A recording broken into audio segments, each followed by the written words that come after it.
एक कस्बे में एक विधवा अंधी औरत रहती थी। उसका एक बेटा था जिसके पालन पोषण की सारी जिम्मेदारी उसके कंधों पर थी। वह अपने बेटे को पढ़ा लिखा कर एक बहुत बड़ा आदमी बनाना चाहती थी, इसलिए उसने उसका दाखिला कस्बे के सबसे अच्छे स्कूल में किया। वह दिन रात मेहनत करती ताकि बेटे की स्कूल की फीस दे सके। लड़के के स्कूल के बच्चे उसकी माँ के बारे में जानते थे। वे सब उसे अंधी का बेटा कहकर चिढ़ाते थे। लड़का इससे बहुत परेशान था। उसे अपनी माँ पर शर्म आने लगी थी। वह उसके साथ कहीं भी आने जाने से कतराने लगा था।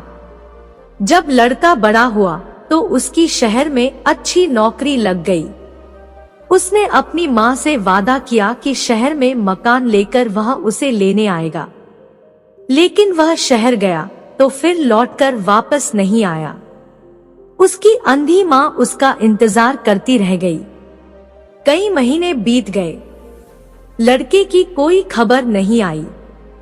कई महीने बीत गए, लड़के की कोई खबर नहीं आई। अंधी एक दिन उससे नहीं रहा गया और वह बेटे से मिलने शहर पहुंच गई। पूछते पूछते वह बेटे के ऑफिस पहुंची। वहां सिक्योरिटी गार्ड ने उसे रोक दिया।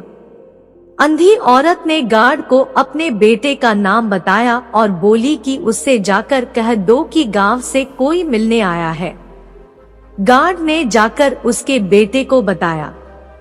बेटे ने ऑफिस की खिड़की से देखा तो उसे अपनी माँ गेट के बाहर खड़ी नजर आई। वह ऑफिस में सबके सामने अपनी माँ की वजह से शर्मिंदा नहीं होना चाहता था। उसने कहला दिया कि वह ऑफिस में नहीं है।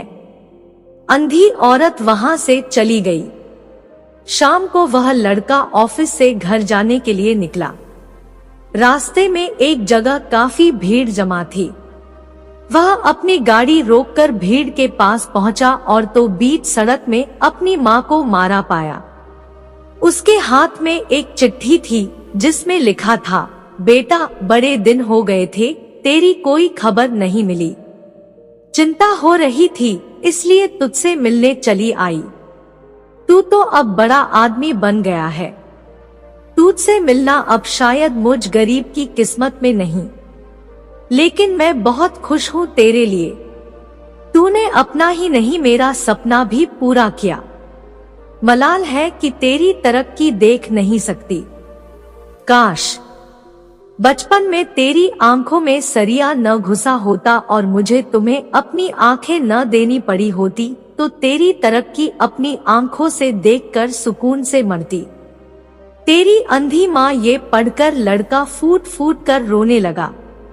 जिस अंधी माँ पर उसे शर्म आती थी, उसने उसके लिए कितना बड़ा बलिदान किया था। वह आत्मग्लानि से भर उठा और जिंदगी भर खुद को माफ नहीं कर पाया।